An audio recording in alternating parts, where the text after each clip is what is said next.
Hey, welcome to episode 53 of the Life and Mission podcast. My name is Kay Helm, and today I'm going to play an interview that we did way back in February. It first aired in March, right at the end of March. And just in that 4 or 5 weeks between the time we recorded this interview and the time it came out the first time, a lot changed in our world. 2020 has been quite the year. We really believe this was a God-ordained moment, so I wanted to share it with you again. This is JJ Gutierrez talking about chickening in from fear to courageous faith. Hi, JJ. Thank you so much for joining us today. Thank you, Kay, so much for having me on. I really appreciate it. I'm super excited. And congratulations on the book. Thank you. Thank you. It's a major milestone in my life, if I can say that. Yeah, I think so. And I know a lot of people listening probably have a book inside of them. And so it's really encouraging when we have folks on that are doing it. Yes, you can do it. You can be somebody like me who's just an average person. I'm not famous or I don't have, 20 different degrees. I'm just an average gal from a small town. And so a person like me can do this. You can write a book and you can get it published. I'm proof of that. So your book is very much about overcoming fear and chickening in. What an awesome title. We met on Facebook and that book title just really stood out, I think, in one of the conversations that was flowing in this group that we're in. And started following you on Instagram, which is really inspiring. I would really encourage you, if you're on Instagram, to find JJ at chickening_in and follow her there. Thank you. I appreciate that. So tell us a little bit about who you are and about your book. Yeah. So my book came to be the title Chickening In. I didn't know that was going to be the title. Let's just say that. I knew that I wanted to write a book one day. I didn't know exactly what it would be, but it happened to be in my life that I was going through a situation where I was trying to make a really, really difficult decision that was scaring the pants off of me. And that decision was to quit my 6-figure income career. Now, that is not an easy decision. And I think most people would feel some fear when you're making a huge decision like that, because my job was not only 6 figures. I had a car, I had company travel. I mean, I had all the perks, but the job wasn't fulfilling my life anymore. And I knew deep down that I needed to leave this job and I needed to start a new life that included homeschooling my daughter and pursuing writing. So I had, at this point in time, my daughter was already being homeschooled, but I had hired a tutor teacher to teach her while I worked. And I realized that it was time. It was now time for me to become her homeschool mom and to, make this huge change. So I had tried 3 times to quit my job. Mm-hmm. And I scheduled a meeting with my boss and went to the meeting and I chickened out and I could not quit. I was terrified. I thought, what in the world am I doing? And all these thoughts are like, so many people would just think I'm completely have lost my mind. So I was sharing this with our tutor teacher and my daughter at lunch one day. And I told the tutor teacher, I've tried this and I just keep chickening out. I just can't quit. And my daughter, who was 6, getting ready to turn 7 at the time, turned around and just looked at me and said, "Mom, why don't you chicken in?" And the tutor teacher and I both just stopped and we looked at each other, we laughed, and I just thought, that is really funny. Like, why would she say that? And it became a moment, what I would refer to as an epiphany moment or a God moment, where that word God used to start working in my heart, like quickly in my heart. And so over the next couple of days, I processed what it was that she had just said. I thought, my goodness, this child is brilliant. Yes. Right? And these words, God just used these words. He wove them deep into my heart to say, JJ, you need to do it. You have got to stop chickening out it is time for you to start chickening in. Go and quit your job. And that is exactly what I did. Oh, cool. And it became the platform for which I would write from, that I didn't know that that was going to be my platform. I just knew I wanted to write, and I knew that I struggled with fear and anxiety all of my life. This wasn't a new thing for me. This was just a moment where God got a hold of me and used a word. I call them power words, and this is a power word that God used to grab my attention. I love that it came from your daughter too, and just that, that kind of taps into that faith of a child. Well, just chicken in. Exactly. It just like so matter of fact, so innocent, not all of the things we attach to what we say. It was just pure. It was just the pureness of an innocent child. It was an amazing moment. So you took that word, chickening in, and then you said at first it wasn't, you didn't know that it would become the platform. Like, what was that span of time like then between getting that word and beginning to stand on it? So standing on it as far as quitting happened quickly. That was within 3 weeks. I gave notice. Right. And then after giving notice, I needed to stay for a month because I handled some pretty large accounts. I was in corporate business sales. And so it wasn't something that you could walk away from easily. I needed to make a good transition. So I did that. I honored that. And then I quit. And then upon quitting, I at this time in my life, during when this was happening, I was walking every morning. I would get up before my family and I would go on what I would call walks with God. And so I would walk with God, and that was my prayer time and my time to really sink in with the Lord. And that's where I think he started really taking this word and weaving it into me and weaving it into what turned into the start of my blog. And before starting the blog, I knew that chickening in needed to have a definition, and it needed to have some sort of framework around it because it was a new word. And what did it mean? And that's what God started working in my heart. And that's where we come across what I call the 8 pillars of transformation. Okay. And just the realization that first of all, we all have fear. But some of us have a lifestyle of fear. So there's two differences there. But I started realizing that God was showing me a new way of living, a new way of a new lifestyle. And that's what the word chickening in kind of turned into. It turned into this new lifestyle, this new way of dealing with fear, learning how to live with your fear and learning how to overcome it. And so that's how the journey began. And it started all with the blog. Oh, awesome. So you're blogger. And so I'm kind of tracing the journey, from that moment at the lunch on to now you've got this book that's just come out. So you blogged, and then kind of what was that process from going to blog to book like?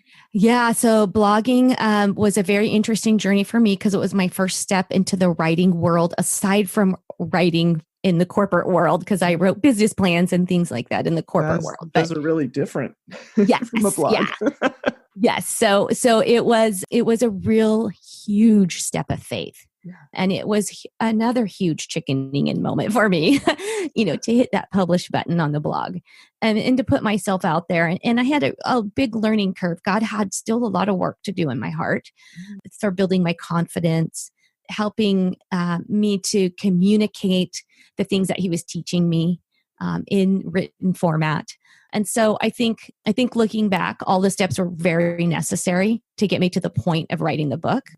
But then there came a moment about, it was in 2018. So we are now at the beginning of 2020. So it was mid 2018 when I knew it was time. It was time to start writing the book. And so from that point, it's actually funny because my husband and I were getting ready to move to a mountain town. And when we were looking at homes, we were walking through a house and there was a room that was like a third bedroom that I could use as an office. And I looked at this room and I looked out of the window, which had an amazing view of the mountains, just a beautiful view, huge window. And I looked there and I said, I'm going to write my book here. Ooh. That's what I said. And so then I come back, and this teacher tutor is still involved in our life that my daughter had, even though now I was the homeschooling mom. She's still involved. And I told her, I said, we're going to move to this house. And I walked in the room and I said, this is where I'm going to write my book. And then she said, oh, I have somebody you need to meet. And so then she introduced me to someone who then became a writing mentor for me. And it was this process of God just laying one thing after another before my feet. It's like once I decided to chicken in and I am going to do this regardless of how much fear I am feeling, God started laying things out before my feet. And so this writing mentor helped me to build the chapters. And that was just an amazing process of learning for me. And after I had 3 chapters done, then I submitted the book proposal. And then believe it or not, the first publisher I sent it to was interested. Oh, so wow. It's just an amazing story of how God, when I finally let go of that fear of quitting my job and I finally went forward, how my life transformed and changed over the next couple of years to where I am today. Oh, I love it. Let's talk, because I think a lot of people that are listening to this podcast, I think we're all on this journey, and I'm including myself in this, in that we know there's this thing that we're supposed to do. Maybe we don't know the path to getting there, to getting done is not exactly clear. Maybe we don't know the next step. But a lot of times I think that hardest thing is the chickening in part. Yes, it is. It is, because chickening in, well, let me tell you about the 8 pillars, and then I'm going to dive into like maybe the first step that you face when you have a fear that you're trying to overcome. Yeah, and so, so the 8 pillars of transformation are what I provide that allow us to have some practical, manageable steps. And they're also repeatable steps to helping us to overcome fear. And the reason that I say repeatable is because there isn't a moment in time where you reach, this time where you have no fear ever again. Like, oh, I've arrived and I'm never going to be afraid again. That is unrealistic. And that will never happen because life is fluid. Situations come up. We face new things. Just when maybe we think we've overcome one fear, well, now we're in a new situation. Maybe you've never lost your job before. Now you've lost your job. Or maybe your husband gets a diagnosis and you've never faced that before. So there's new fears that come up. And so this chickening in is not a one and done. It's not like a 30 days quick fix type of a deal. It is a process that you can repeat over and over again, or you can take one of the steps. Maybe you don't need all of them. Maybe you just need one, and you can implement it in the new situation that you're in. Okay, yeah. So what are these 8 pillars of chickening in? Yes. So the 8 pillars of chickening in are facing your fear, stepping up to the plate of your life, taking calculated risks, which is my favorite chapter, traveling the unknown roads of life, embracing your uniqueness, pursuing your dreams, doing it afraid, and faith is the difference maker. I love that you have steps in there that a lot of times we don't really think about. And maybe that's sometimes why we struggle so much with the fear. And like, I know you said we don't need necessarily always all the steps, but there are times when we do need some of these steps because we hear the do it afraid. I think that's probably the most common advice that we get on facing our fears. But like the calculated risks and, those are huge where there are things you can control and things you can't control. Yes. And managing some of the things that you can, that's huge. So Yeah. And so the doing it afraid is Mhm. number 7 on purpose, because there are so many things we can do first Mhm. to reduce our fear or reduce our anxiety All right. before we get to the point where we say, well, okay, I've done everything that I can. Now I just need to do it afraid. Now I just need to go forward, Gotcha. because you may not eliminate all fear. Right. That, you might be setting yourself up for a trap if you think that all fear will go away. But it is towards the end of the process, because there are things we can do in the meantime, in the in between, Mhm. to help us to get through the fear, to Like what? process through it. I'm a processor, so I have to process everything. What are some of the things we can do then? What are some of those items? Yeah, so I'll just start with facing your fear, chapter 1, with Sure. the first pillar, because it is something that it's kind of the foundational beginning point. Mhm. And it's the point at which all of us can find ourselves at. And so if I can help your listeners just get past that first step, that would be great. I think that would hopefully help somebody that's listening. Yes. And so what we want to acknowledge is that first, that there's 2 kinds of fear. There is a healthy fear, and then there is a self-limiting fear. And so healthy fear is something we always want to listen to. Mhm. And that's the fear that tells us don't touch the burning stove or run across the street. Those fears are founded on something that can actually happen, that there's proof that it can happen. It's probably happened before, or you've heard about it happening before.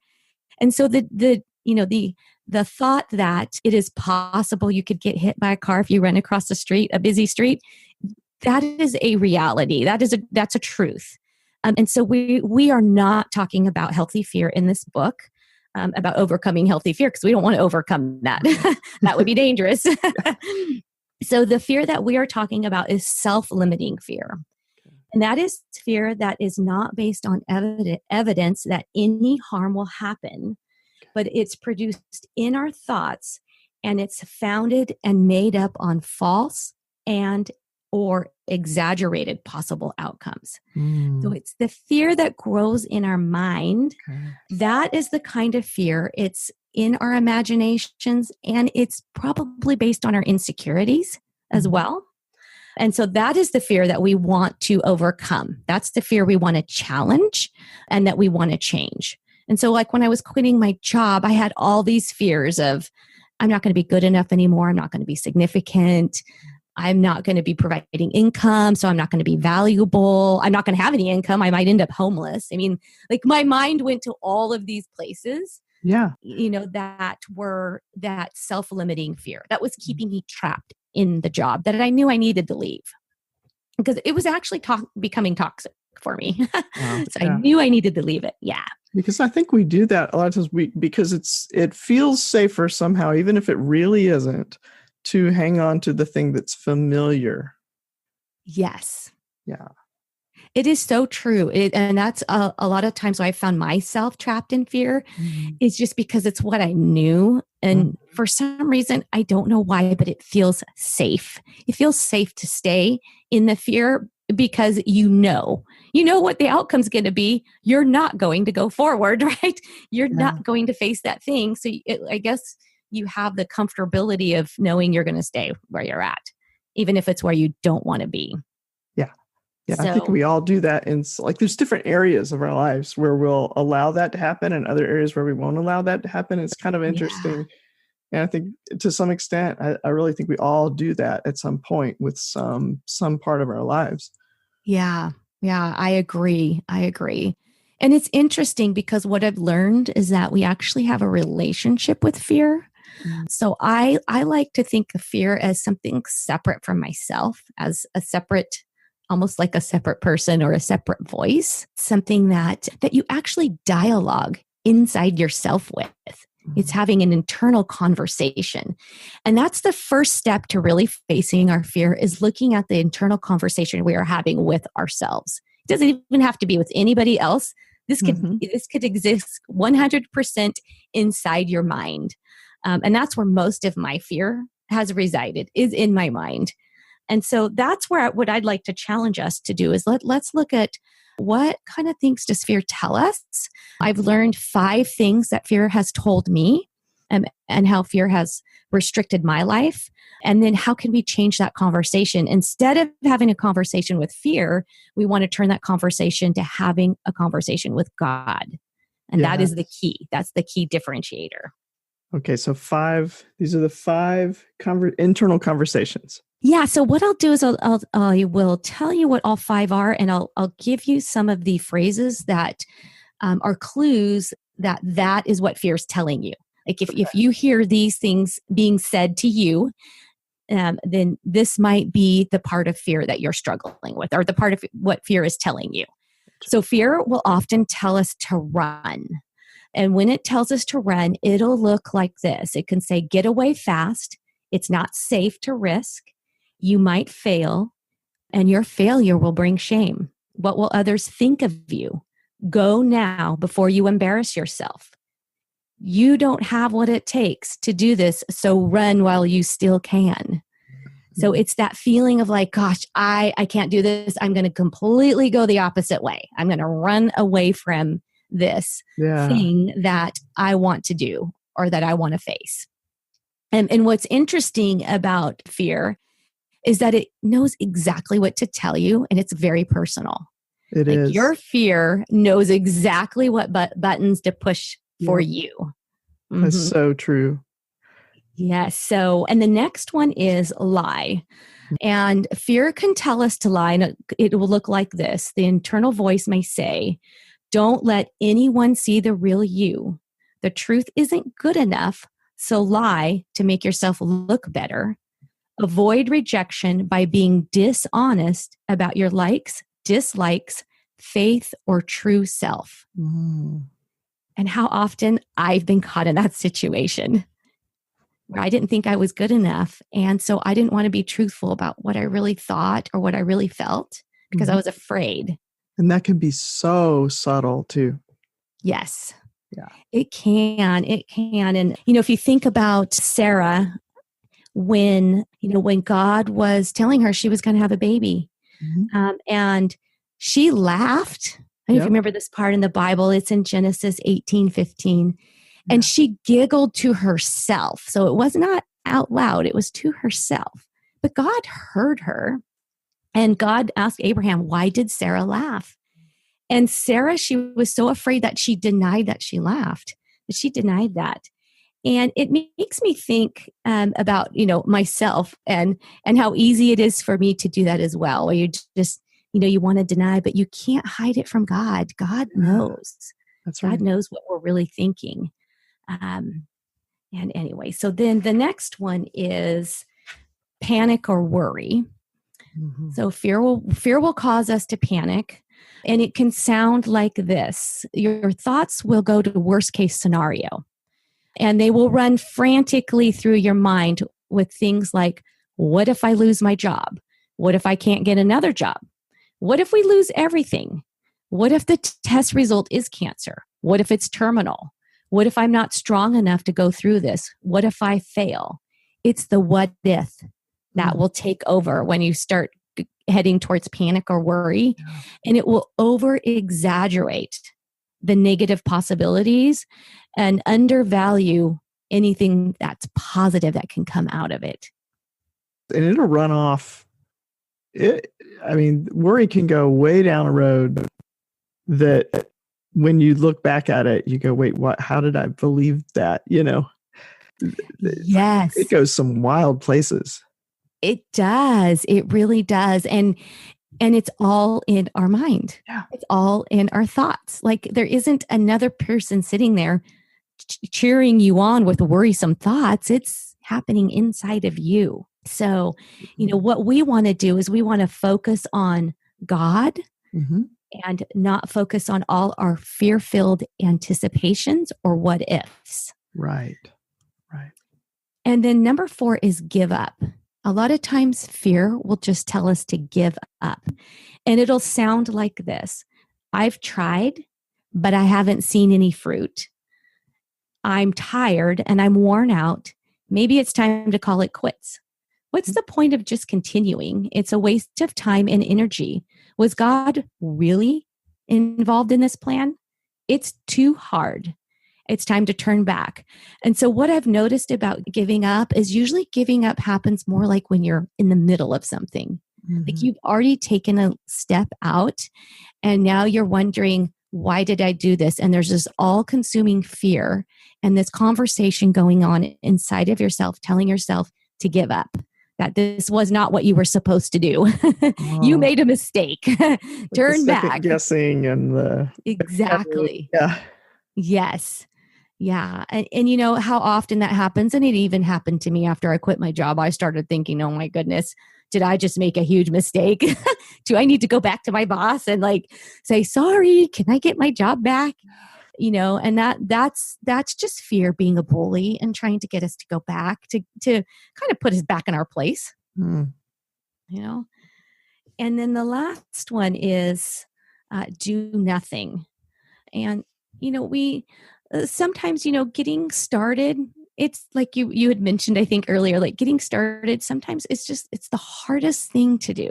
It's the hardest thing to take that first step. And so when we hear the voice of do nothing, it sounds like, why try? Is healing worth your pain? What you have to go through to get to the other side? Is it just too big to confront? You'd be better off leaving it alone and moving on. Fear wants to immobilize us. It wants us to do nothing because the risk is just too much to just remain, is what fear would like us to do, or to let somebody else do it. You know, oh, well, so and so is more qualified or they're better, so I'm not going to. But really, you're copping out because of your own fear. So you're deferring to someone else. Yeah. And I think sometimes I've seen that, seen it. I'm going to come clean here. I've done that because I haven't felt you look at somebody else and you say, oh, they're more qualified, and we hear a lot these days about imposter syndrome. Yes. And so that one seems to really agree with imposter syndrome. Well, a few of these on different levels, but that one very much speaks to me in that area. Yes. And so I address a little bit of that in the chapter called Embracing Your Uniqueness. And so we'll talk in that chapter, we talk a little bit about how God has made you uniquely and embracing the person that he's made you to be and going forward with who he's called you to be, not who he's called someone else to be. Yeah. And I've once heard it said that there are always people more qualified to do what you're doing that maybe not willing or not, that's not their desire, or maybe that's not who God is calling to do that. Because I am sure there are people far more qualified to write this book than myself. But this is what God's called me to do. And so this is sort of the talent, if you think about the talents that he gives to each of us, this is what he's given to me that I need to invest back into him. Yeah. So, yeah, one of the earlier episodes of this podcast, we talked about calling. And one of the things that Os Guinness says in his book, The Call, is that we're responsible not for our calling, we're responsible for our response to God. Yes. Because when we think if I have a calling, well, then there must be a caller. Yes. So I'm not necessarily responsible for fulfilling that call. I am responsible for responding to the call. Yes, doing your part of what God is asking you to do, the desire that he put in your heart. And I think the hardest part living in the culture that we live in is that we want to know that there's going to be the results that we think culturally are acceptable. And so being able to let go of that and follow the call and know that the results are 100% God's, not ours. I think that can help us to overcome the fear of not wanting to do it, not wanting to go forward. Do you think sometimes we're too outcomes focused? Absolutely. That's the world we live in. I mean, if you think about, just Facebook and Instagram themselves, how many followers do you have and that type of thing. And then our world celebrates success in a much different way than maybe God celebrates success. And so we have to be able to step away from the world's view and really put ourselves under God's hand and what it is that He says is successful. And that's very, very different. Mm-hmm. And I think, we turn to social media because it is such an easy example of kind of the scoreboard effect, Yes. where we Yeah. watch what's being measured, but who determined what's going to get measured? And is what we're Exactly. measuring the thing that we really are supposed to be measured by? Does that may measure one aspect of something, but is it really the thing that we're supposed to be focused on? Exactly. Exactly. Yeah, that is something that I think all of us have to face this day and age. So we all have to come to terms with it.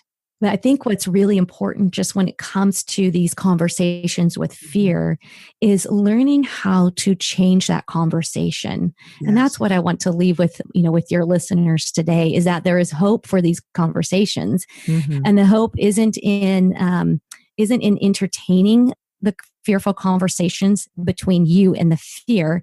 It is inviting God into that conversation. Yes. And it's allowing God to speak truth into the fear that you are having. And 99% of the time, all of that fear is lies. It is lies either from our enemy or from our own, insecurities, or maybe from our upbringing. Like for me, a lot of the fears that I've had is from growing up in a very dysfunctional family and not knowing my true identity. That I have these lies that I don't believe I am good enough, or I'm capable, or I am worthy. Right. And so a lot of my fearful conversations stem from that. And so going to God and learning my identity is critical for me to be there all of the time.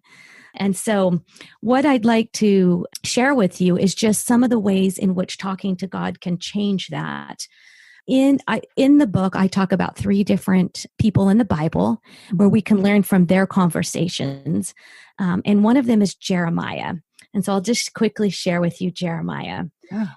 So in Jeremiah 1, we can see that Jeremiah is having a conversation with God about God's call on his life, which is what we were just talking about. Mm-hmm.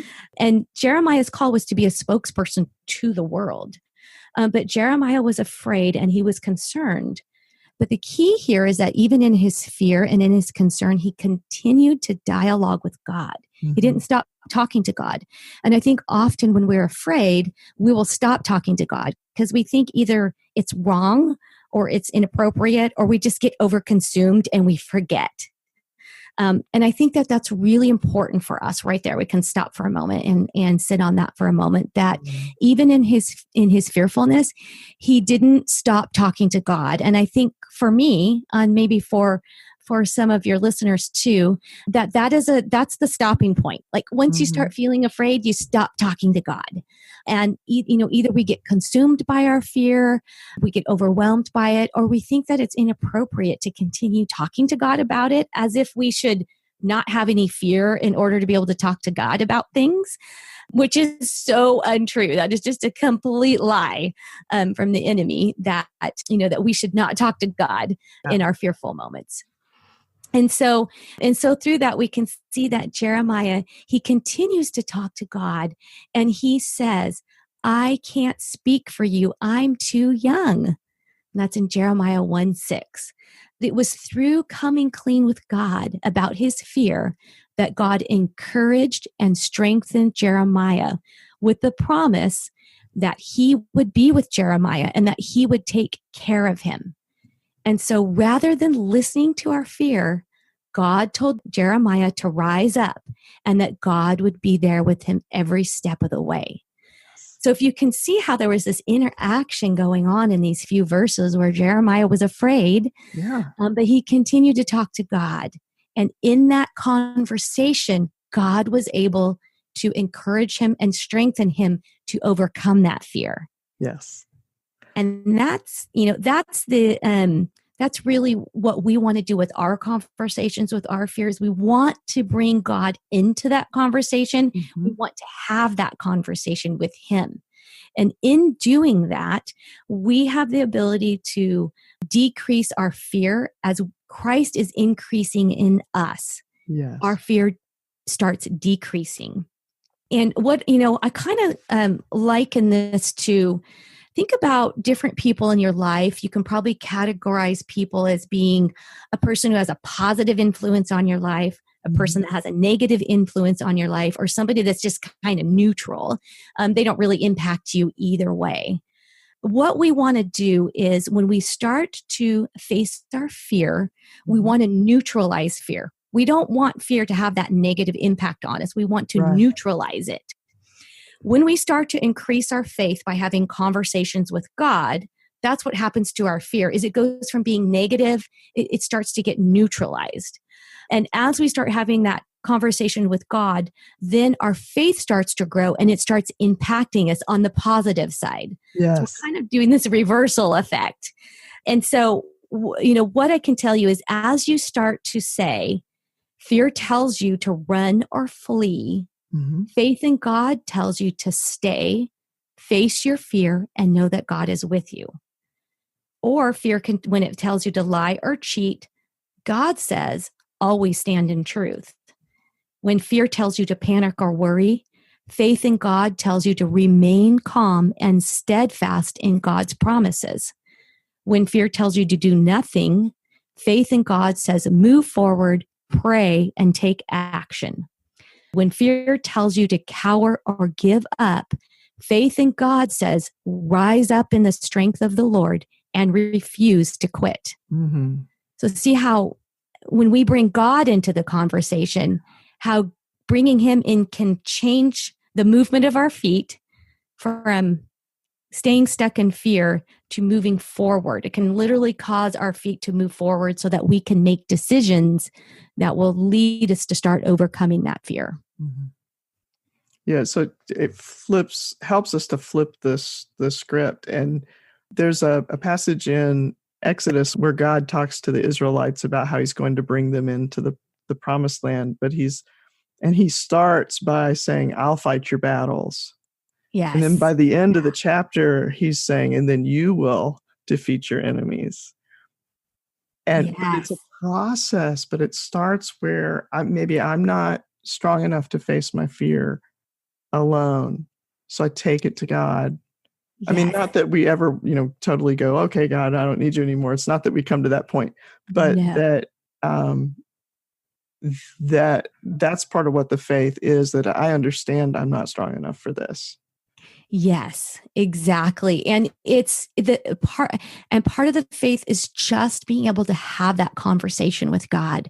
I don't know how many times I've been stuck in fear and I never talked to God about it. I just kept, and what happens is it creates a spiral effect or a tornado effect. Yes. And it begins spiraling and the fear just keeps going and going and going. And all the things that you know about God or to be true about his promises are nowhere in sight because the fear is spiraled so quickly and it's grown so big that you can't see beyond it. And so it's bringing faith is being able to say, God, I am terrified. I am terrified to do this. I am terrified to quit my job. I don't know what's going to happen. I don't know the end of the story. I don't know if I will end up homeless or not because now I don't have this income anymore. It's taking all of that and bringing it before the Lord so that he can now interject into the conversation truth to you. And that truth is what can give you the strength to take the practical steps that you need to. So if it's the practical step, like for me, was making the appointment with my boss and actually quitting, that was the practical step for me. Yeah. But for somebody else, it might be the practical step of needing to forgive somebody and making the phone call to them and saying, will you meet me for lunch? It might be the practical step of overcoming your past by realizing you need to go to counseling. And so you need to pick up that phone and you need to call that counselor. You've been afraid to do that because you don't want to be labeled as somebody in counseling or whatever the fear is. Maybe you don't even want to talk about the past. So you don't want to call the counselor. But it's being able to have the faith to add God into the conversation so that you can have the strength to make that phone call to the counselor and say, can I come see you? Yeah. That's how it all works together to get you to the point where now you are in motion and you are facing that fear. Yeah. One little bit at a time, one step. Yes, yes. It is all one step at a time. I just don't believe that fear for me has ever been a leap. It's never been I'm going to jump over all of this and be on the other side. It has always been one tiny step after another, building upon each other. And then before you know it, I can look back and say, oh my goodness, that fear that was holding me hostage, I'm now way over here. But it didn't happen overnight. It was little by little.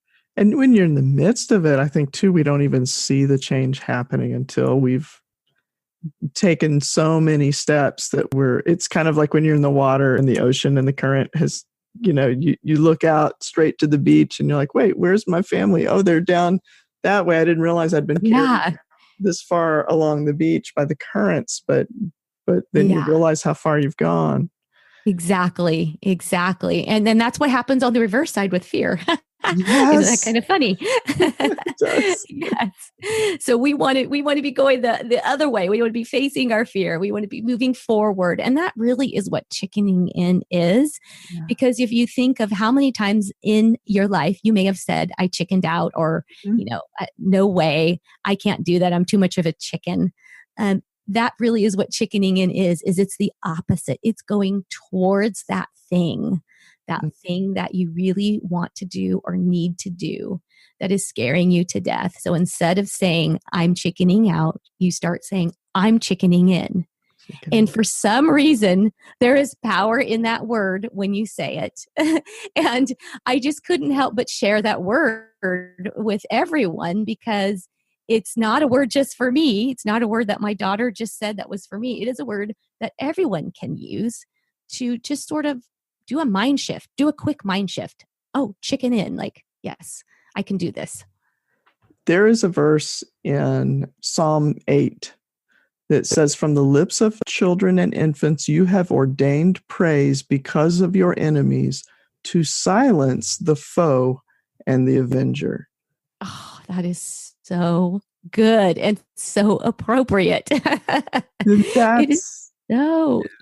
that word, chickening in, from your daughter. Yes. That's what it's done. Yes, it has. God has used my daughter. And what I would say about that is it would have been really easy to dismiss that as just something silly that a child said. And I could have not paid attention to what she was saying and not what God was really saying through her. And I'm so thankful that didn't happen.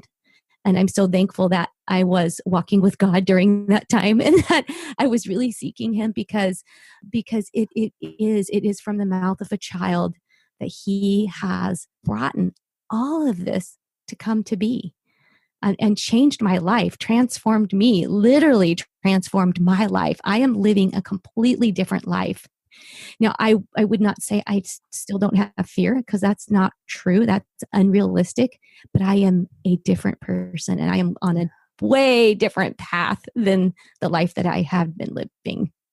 That's beautiful. And you're bringing others with you as well. And that word from your daughter is resonating and will resonate more with this book and all the people that are going to get this message. It's beautiful. Thank you. Thank you. Thank you, Kay. It's been so much fun to be on this call with you and to talk with you. Where can people find you? Where can people get the book? So Chickening In, I am the only website that exists with that name.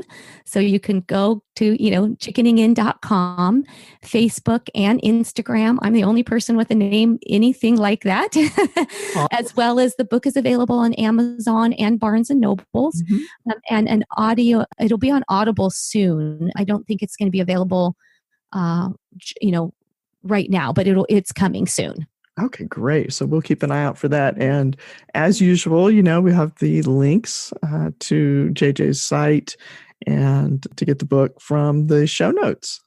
Yes, thank you so much. Thank you for being with us today, JJ. I really hope, listeners, that you take this to heart. What are you going to chicken in to? let us know. We'll cheer you on because we're in this together. Yes, absolutely. Hey, thanks for listening to the Life and Mission podcast. The show notes are at our website, lifeandmission.com, and I'd really appreciate it if you would leave a review, especially on Apple Podcasts. That helps other people to find the show. This week, I want to say a special thank you to Mom with Lots of Laundry, who left this review on Apple Podcasts. She said, Kay is a great interviewer with engaging and inspiring guests. You'll for sure be encouraged listening to this podcast. Hey, I hope that's true today. Be encouraged, be inspired, chicken in, and find your voice. Tell your story. Change the world.